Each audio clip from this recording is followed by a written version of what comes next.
எல்லாருக்கும் வணக்கம். நாளைக்கு டிவிகேவுடைய ஈரோடு மீட்டிங்க்கு எல்லாமே பக்காவாக ரெடி ஆயிடுச்சு அப்படின்ற மாதிரி ஒரு தகவல் தான் வந்தது.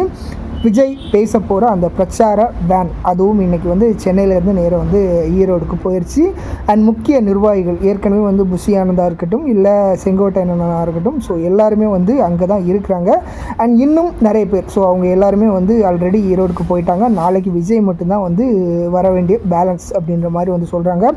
கோவை விமான நிலையம், ஸோ அங்கே வருவார் அப்படின்ற மாதிரி எதிர்பார்க்கப்படுது.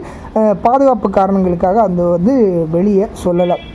முக்கியமான விஷயம் இப்போ அங்கே என்ன நடக்குது அப்படின்னு கேட்டிங்கன்னா பெண்களுக்கெல்லாம் பெருசாக அலோடு கொடுக்கல அப்படிங்கிற காரணத்தினால அவங்க குழந்தைங்களையெல்லாம் பார்க்க வைக்கணும் அப்படிங்கிற ஒரு காரணத்துக்காக அவங்க அந்த இடத்தையாவது பார்க்கணும்னு சொல்லி இப்போ அவர் போகிற இடம்லாம் ஒரு சுற்றுலாத்தலம் மாதிரி எல்லோரும் செல்ஃபி எடுக்கிறதுக்கு வீடியோ எடுக்கிறதுக்கும் பார்த்துட்டு போகிறாங்க அப்படிங்கிற ஒரு தகவல் வருது. அண்ட் இன்னொரு முக்கியமான விஷயம் என்ன அப்படின்னா பக்கத்தில் இருக்கிற ஹோட்டல்ஸு, ரூம்ஸு, ஸோ அங்கே எங்கேயுமே ரூம் எதுவுமே இல்லை. ஆல்ரெடி வர்றவங்க எல்லாருமே ஃபில் பண்ணிட்டாங்க. அதனால் ரூம் எதுவுமே இல்லை அப்படின்ற மாதிரி ஒரு தகவல் வந்தது. அண்ட் நாளைக்கு போகிற மக்கள் ஸோ பத்திரமா பார்த்து போயிட்டு வாங்க. அண்டு ஸோ கோர்வையாட்டு போங்க அப்படிங்கிறதான் சொல்லுவேன். ஏன்னா ஆல்ரெடி தற்கூரி கூட்டம் அப்படின்ற மாதிரி ஒரு பேரும் சொல்லிகிட்ருக்காங்க. எதுக்காக அப்படின்னா யார் பேச்சையும் நம்ம கேட்குறதில்ல அப்படின்றதுனால.